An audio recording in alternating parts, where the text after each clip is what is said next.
Hi, I'm Diane Gregg, and welcome to Invisible Women, a podcast about 8 women who worked in espionage during World War II. They were from different countries, cultures, and backgrounds.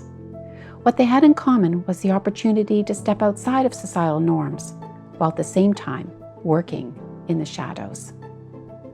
And while their contributions were incredibly important, they've been hidden. Invisible Women is an opportunity to hear their stories, to explore their roles in society, and to discover what we can learn from these stories that's relevant today. I was always quick-minded, quick of reaction, not excitable though. I was the youngest girl and looked very innocent. Instead of 17, I looked 14. Also, I could get out of trouble, talk myself out of things. I was defiant. And if I had a problem, I would try to find a solution. And I was physically healthy, having played a lot of tennis. I was in good shape. My cover was innocence and youthfulness.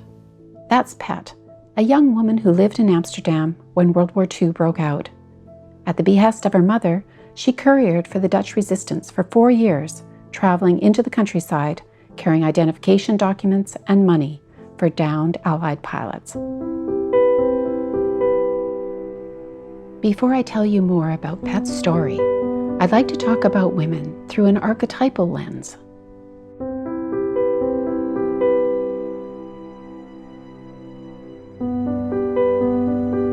In 2012, and in the soft rain of an Irish spring, I visited the New Grange Passage Monument, erected in 3200 BCE, about 5,300 years ago. Older than the Egyptian pyramids, it's a large mound on a hill, surrounded and supported by these immense oblong boulders. As I waited in line to enter this site, I contemplated the huge basalt entry stone, which lays on the ground in front of the doorway, with its well-carved Celtic spirals. I knew the spirals related to the dynamic intersection of the underground, the earth, and sky, to the early spiritual connection in which people's lives of tilling the land and hunting are directly connected with the cosmos, the turning of the earth, and its reflection in the movement of the stars, the planets, and the seasons. When my turn came to enter the narrow doorway, I shimmied slowly into the passage. One shoulder led the way and rubbed against the rough wall as I followed the others inward. The 4 of us were all crunched over in the dim light and silence, shuffling along. The tunnel opened up to a small circle, large enough for each of us to sit cross-legged in this domed womb-like structure. I looked up through the tunnel to the far-off transom or box window over the doorway, which was situated to directly line up with the rising sun at winter solstice. At winter solstice, the light would penetrate the mound, flowing down the tunnel to the womb, and was the precursor to the seasonal renewal and the regeneration of spring for these people. This earthly monument was the archetypal feminine earth body, and it was fertilized every year with the light occurring with the solstice. In that moment, I understood how matriarchal cultures, with the earth goddess as the creator, spun their connections around regeneration and recreation, and enacted their rites and blessings through a concrete engagement with the timeless archetype, giving their lives meaning and hope. Known now as the great goddess archetype, she was the creator, and her body the universe.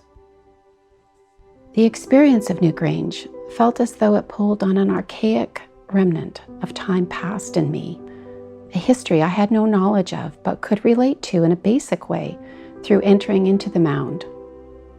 It felt as though there was a receding of something long past in me, a deep connection to the feminine, perhaps.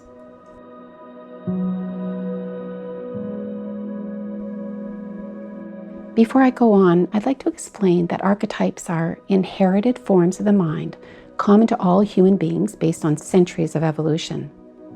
These unconscious primordial structures of the psyche help us structure incoming sensory information into coherent patterns.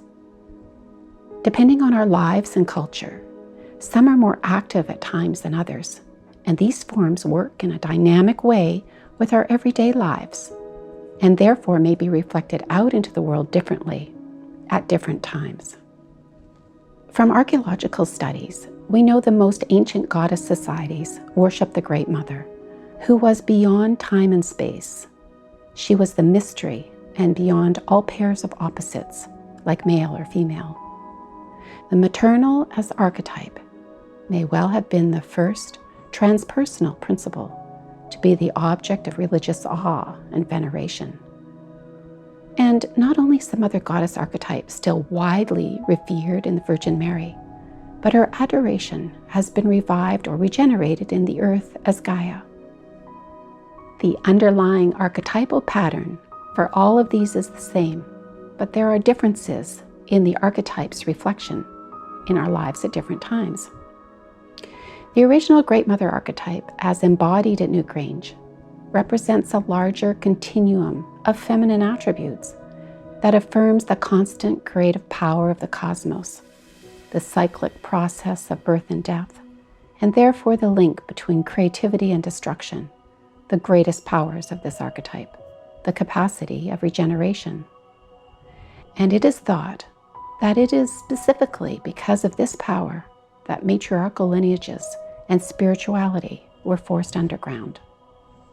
In the Neolithic period, beginning from about 9500 BCE, and during the time Newgrange was built, their spirituality was well formed. A dynamic and complex religion had developed based on the triple moon goddess as giver of life, wielder of death, and regeneratrix. And for nearly 30,000 years, these moon-based societies existed around the world. However, during the Bronze and Iron Ages, between about 3500 and 500 BCE, the northern Indo-European tribes invaded Western Europe, the Near East, and India. In socio-political waves, and over centuries, there is a documented shift to the rise of authoritarian cultures and the ascendancy of male gods, such as Zeus, Apollo, and Gilgamesh. There was a dismissal of the cyclic nature of this earth-based spirituality, and the female deities such as Diana, Isis, Artemis, and Demeter were replaced by male gods. With the rise of a new cultural perspective, aspects of the great feminine archetype became associated with darkness, evil, impurities, the earth, and death. Hence, the rites associated with this spirituality, including cyclic regeneration, and their death and sacred sex rites were abolished. And the teachings associated with these, once acknowledged through ceremony and ritual similar to that which took place at Newgrange, were lost and no longer passed down through the generations. Some were forgotten, some psychologically repressed, and some were assimilated into the authoritarian culture that developed. Aspects of everyday life, values, ideals, grounded in the cyclic turning of the cosmos and associated with this archetype became lost, and its fullness became invisible. What everyday women and men lost was the connection to a spirituality that reflected a feminine face of assertiveness, power, cultural accomplishment, independence, interconnectivity, compassion, sexuality, and a fuller imaginal capacity. With the destruction of the idea of cyclic renewal through a linear consciousness-related culture, these aspects were relegated to the unconscious, to collective and individual shadows. These powerful, earthy, embodied, and now dark and unconscious energetic aspects were eclipsed and became symbolized in our culture, for example, as the Wicked Witch or Baba Yaga. Why is this important today? A previously well-balanced and grassroots spirituality based on the feminine as creator, but celebrating a non-dual stance, an inclusive female-male stance at its center, became unbalanced, and this unbalancing is mirrored in the individual and cultural unconscious of Western society today. Although the fuller continuum of the archetype never flourished again in Western culture, its influence has undulated quietly throughout history, never quite disappearing. For instance, In the 11th and 12th centuries, in Western society, there was a revival of aspects of a fuller feminine as she was resurrected through Mary, the mother of Jesus, being the Notre Dame of European cathedrals.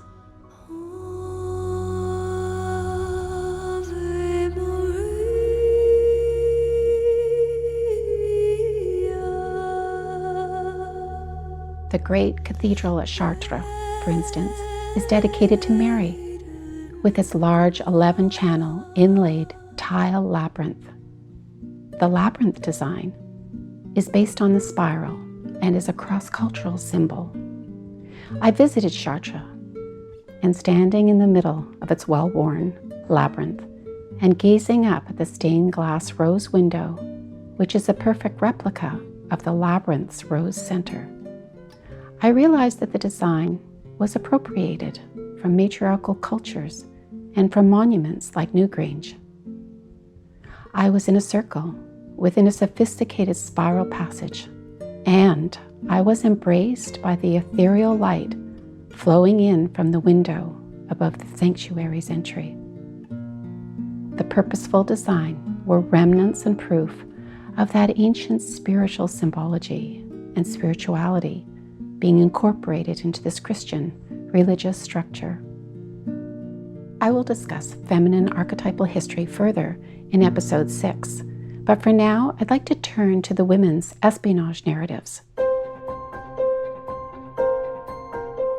As I've mentioned in previous episodes, the chaos of war brings with it a disruption of social barriers. World War II was a time when women stepped into jobs previously reserved for men. Whether in the factories, the resistance, or the military, they were in auxiliary positions to men. The power gradient was the same as pre-war. If a power vacuum did occur, giving women an advantage, for instance, during espionage activities, it was only during those activities. After the war, their self-agency was reduced as cultural norms defaulted to pre-war form.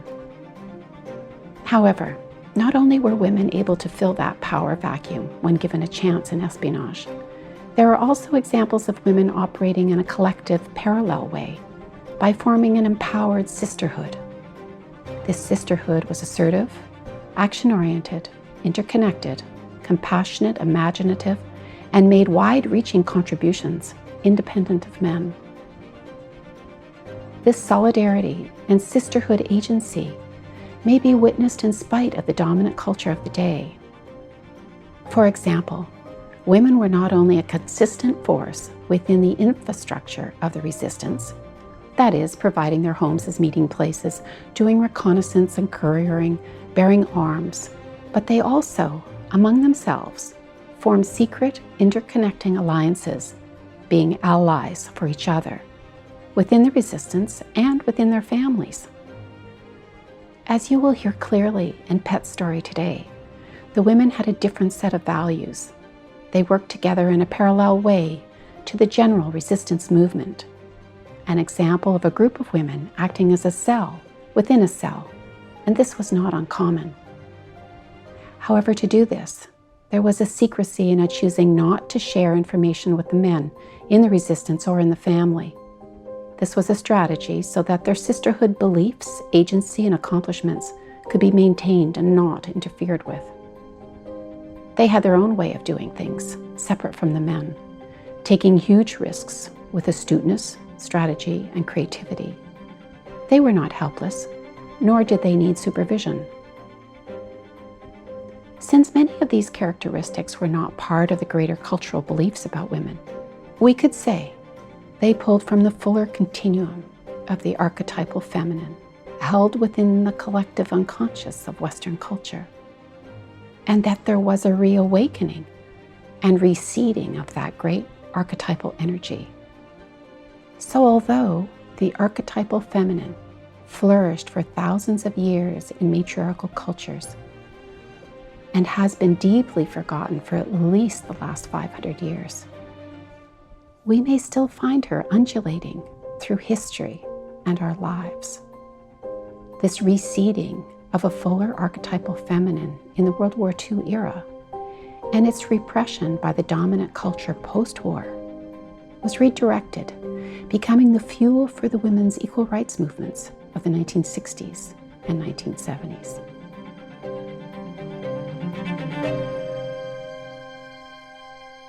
Now I'd like to introduce you to Pet. Pet was a young woman who grew up in Amsterdam and began couriering for the Dutch resistance at the bequest of her mother. In 2004, and arriving at Pet's apartment, she cheerfully invited me into her sitting room. Having a keen appreciation of art, she had been a collector for over 50 years. Her private collection included Inuit sculpture, antique Moroccan carpets, bronze, Buddhist heads, and original paintings. And one had a commanding presence above the fireplace, a large abstract oil painting of a woman.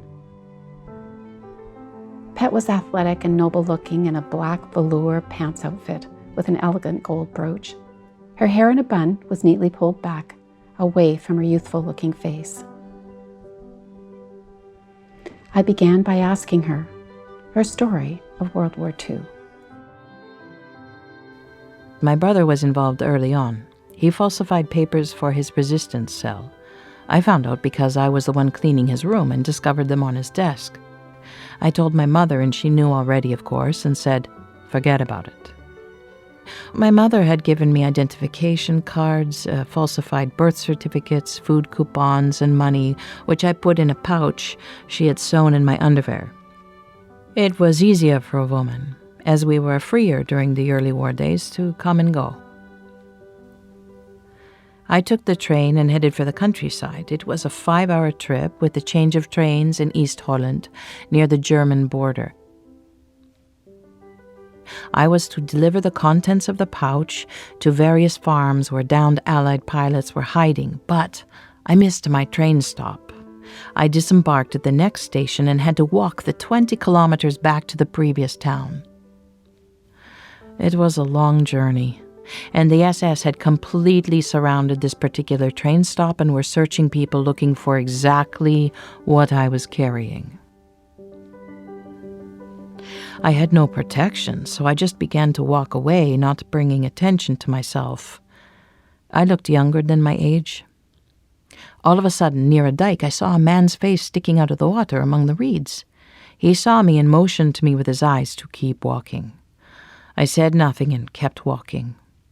In a few minutes, and from behind me, I heard the commotion of this man being dragged up the bank, and as I briefly turned, I witnessed the inhumanity of the Nazi behavior. I felt so sorry for him. He was absolutely sopping wet, being dragged out of the water and so badly handled by the SS. I was baptized into what you could expect if caught. They let me pass through the cordoned off area, and I continued to walk down the road in the direction the train had come. Then, I wasn't very far along when I heard the marching sounds of a troop of Gestapo or SS. They were walking much faster than I was able to walk, and they stopped me and asked me what I was doing. I told them I was going to visit some friends.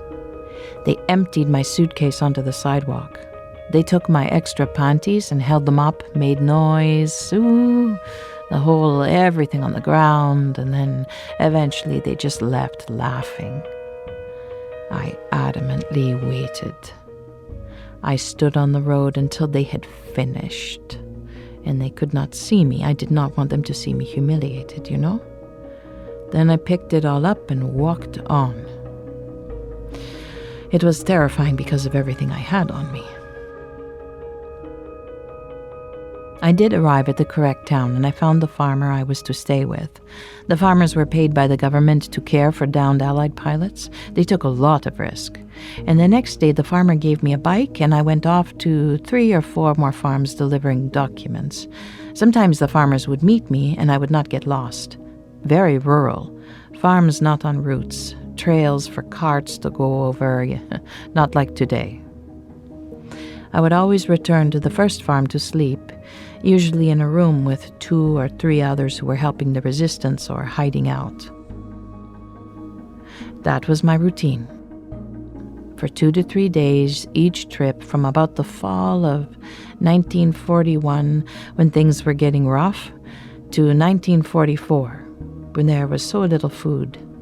I no longer had the energy to travel. In hindsight, there were many women who worked with the resistance, couriering or hiding Jewish children, but for the most part, only men received any medals. Oh, there was a young woman who worked for a resistance cell who was shot by the Germans. Apparently, she seduced Germans and then shot them. That is the story, anyhow. She received the Medal of Resistance because she died. That's the only way a woman got one. One day, a farmer met me with his bike, and as we were traveling on a trail, he pointed out some bramble bushes, explaining that there was a young Jewish woman with a baby hiding in the ground underneath the bushes. I asked why she had to live in a hole in the ground, and he said that it was too dangerous for the others at the farm in case the baby started crying when the SS came to search it. It was really far from anywhere. This is what people were doing. I did learn later from one of the people I knew that were underground, the young mother with her baby was there from 1942 to 1945, and she did survive. Then there were continual and more serious risks for us, as the Nazis soon came to know that the farms along the German border were hiding people, and the SS would routinely search them. The farmer who was my main contact was shot by the Nazis in the last year. It was terrible. It was before D-Day, and a Dutch pilot who had been flying for the German Air Force out of a large military airport in Holland contacted the underground asking where he could bail out. He was supposed to fly this German general to Normandy and instead wanted to bail out over farmland. You know, there were thousands of Dutch soldiers who had to serve the Germans, and they hated that. Once over the fields, he shot the general and then bailed. The SS came looking for the plane right away, and he attacked them with a machine gun, killing them. Then he was taken to the farm, and the SS came looking for him. He was wild and had been warned that he was putting the others in danger. But he went haywire when the Nazis came to the farm to search for him. They found him and killed him and the farmer. But they did not find the other Allied pilots hiding. One day you knew someone, and the next, they were gone.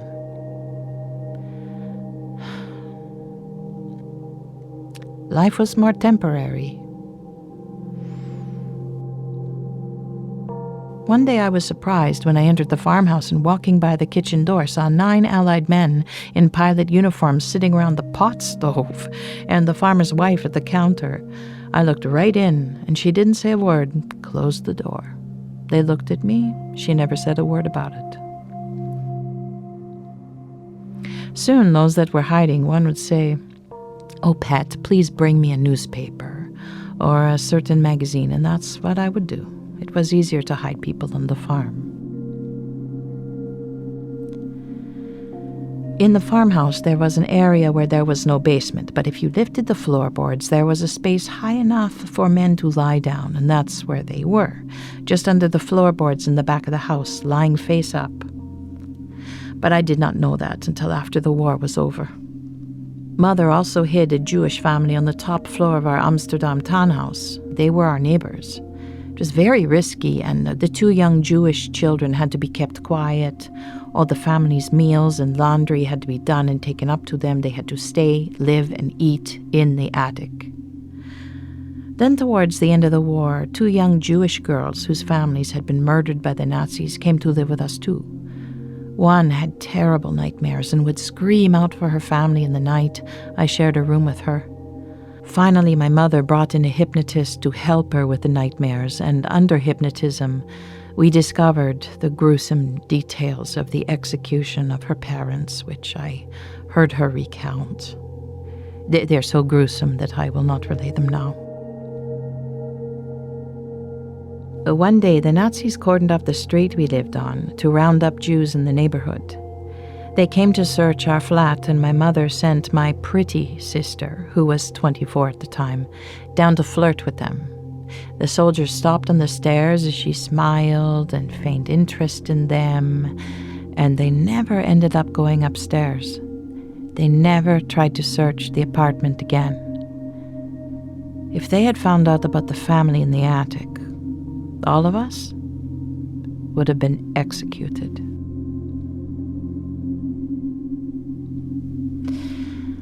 My father, being a financier, was imprisoned just after the pogrom began.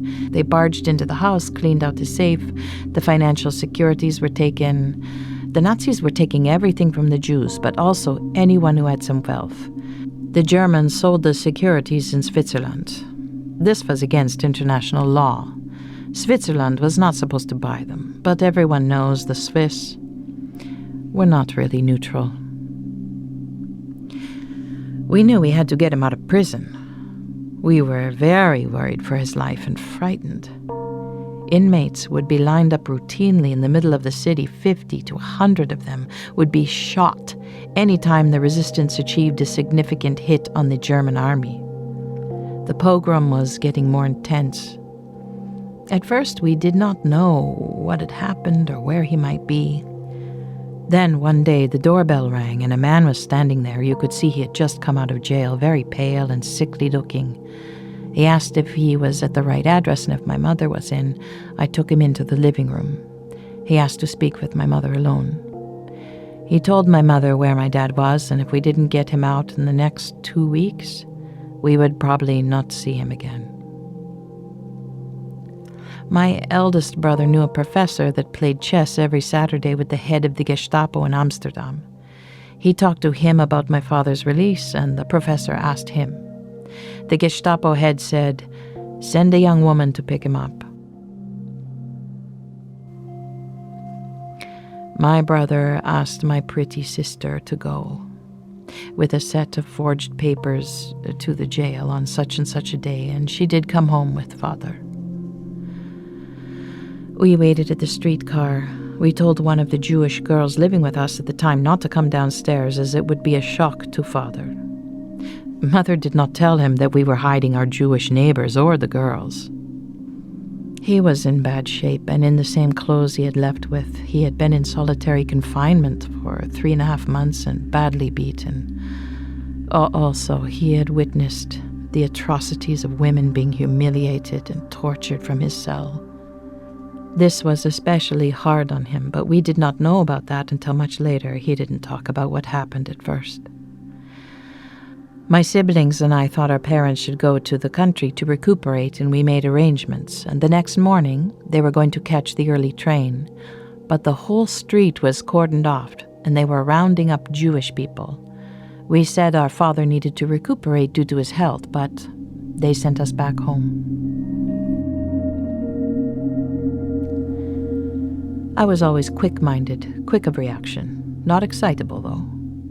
I was the youngest girl and looked very innocent. Instead of 17, I looked 14. Also, I could get out of trouble, talk myself out of things. I was defiant. And if I had a problem, I would try to find a solution. And I was physically healthy, having played a lot of tennis. I was in good shape. My cover was innocence and youthfulness. Behind enemy lines, you continually had to live with the perils and angst of the situation. We had no control. Some see war as a mythic, heroic action, but if you are in the trenches of it, it is not.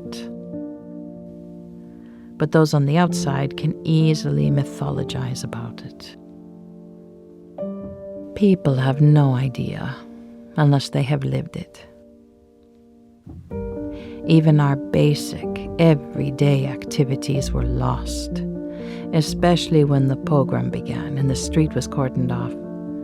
Later in the war, as you know, we had no food. People starved. By 1942, there were Germans at either end of our block with machine guns. The day they blocked our neighborhood, 3 Jewish families committed suicide to avoid being taken away. That is when my mother took in a Jewish family on our street. They also put resistance workers on the trains to the camps. If you were caught in the resistance, man or woman, you went to the concentration camps or were killed on the spot. I saw one man from our resistance cell taken away. Of course, I did not know his real name, but he had been especially kind to my pregnant sister whose husband died fighting for Holland. It was toward the end of the war, and in the city we had very little food. It was just before the winter famine. The farmers had more food, of course. The farmer told me to bring a bigger suitcase next time, and so I brought my father's suitcase, and they filled it with bacon, flour, and other food. I was late for the train, so I dropped my bike in the usual place. The farmer would retrieve it later, and the train was closed for tickets, so I had to run into the station to buy the ticket. And there was a man standing there, and I said to him, "Would you please take my suitcase to first class?" I got my ticket and found my seat, which was beside another woman. The farmer had also given me a sandwich, and I offered her half. And she said, "I wouldn't take anything from a collaborator." And I said, "I'm not a collaborator." She said, "Yes, that man who put your suitcase into the overhead. He's a food inspector for the Germans, and they took everything from me." I explained I was late and that I was not a collaborator. I had just asked him to put my suitcase up. I'm not sure if she really believed me, but she did take half my sandwich. So spontaneous. I felt very lucky, as food was so tight, and if he had opened it, he would have been very suspicious, and he would have apprehended me.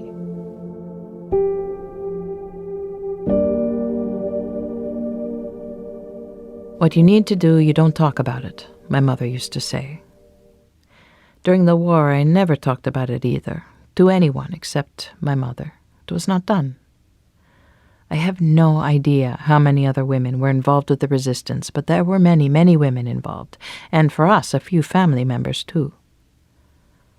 She was kind and compassionate.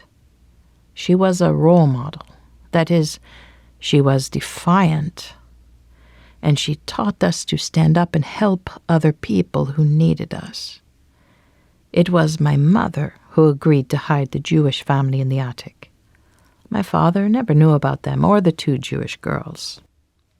Mother taught us how to interact with the world emotionally, socially, morally. Mother had different values and a different way of looking at the world. Father taught us how to interact practically, that is, in money situations.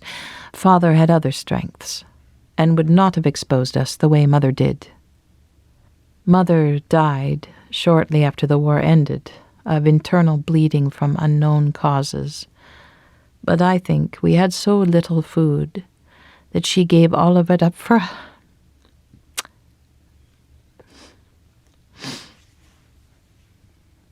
Oh, she was so thin. The Netherlands went through a famine in the last year. We had no food. Many died from starvation. And my father asked me to take my mother's place in the household. And I was also taking care of my sister's 2 boys because she was away helping another family. It was a lot of work, and the war had taken its toll on all of us. Within 3 months, I became ill with meningitis, pleurisy, and pneumonia. Because my father had many contacts through his business, a doctor, a specialist, sent experimental medication from Switzerland, which pulled me through. I remember my father going to meet the plane to pick up the medication. I was in bed around the clock nursing for 3 months and then did not fully recover for over a year. My doctor at the time told me that I would not have a long life due to the illness.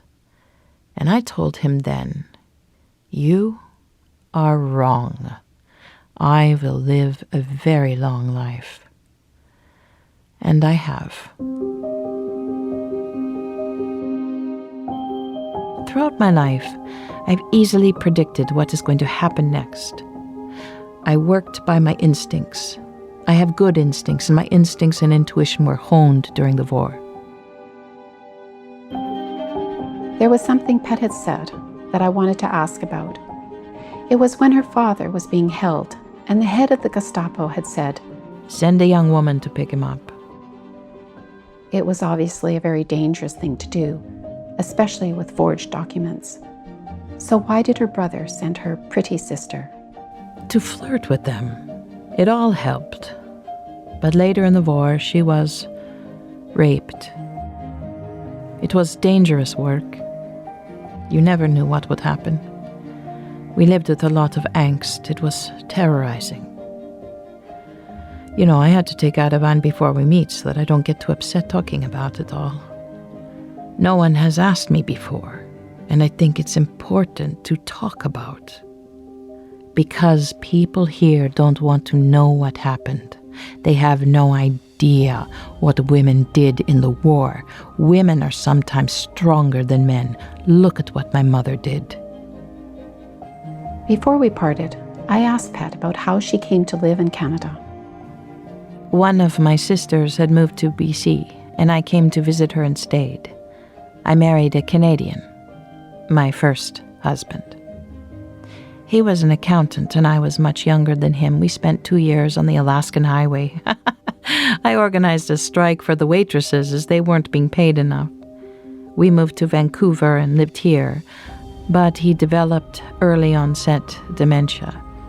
I took care of him at home for 4 years. It was very hard. It was his best friend who told me that he had dementia as I was in denial. He said, "You have to realize and face it." I ended up marrying him. My husband is Polish, and in the war was flying for the RAF, dropping SOE agents behind enemy lines. So he knew what the war was like. He suffered more than I did. He's Jewish and lost all of his family and extended family in Warsaw. His home was completely razed. We don't talk about it much, of course. Life is so interesting. We have to consciously make adjustments, and it is worth working at it. The readjustments make one richer. There is beauty in life.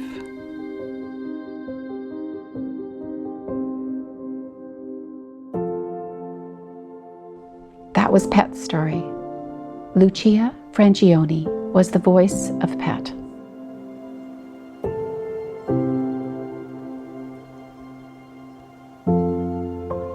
On the next episode of Invisible Women, I'll continue to explore women through an archetypal lens. That's what's coming up on the next episode.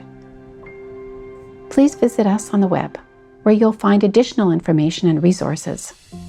And I'd like to invite you to leave comments or ask questions you may have, and subscribe to the newsletter. You can do that on the website at www.invisiblewomen.ca. This podcast is produced by Robert We Met. I'm Diane Gregg. Thanks for listening.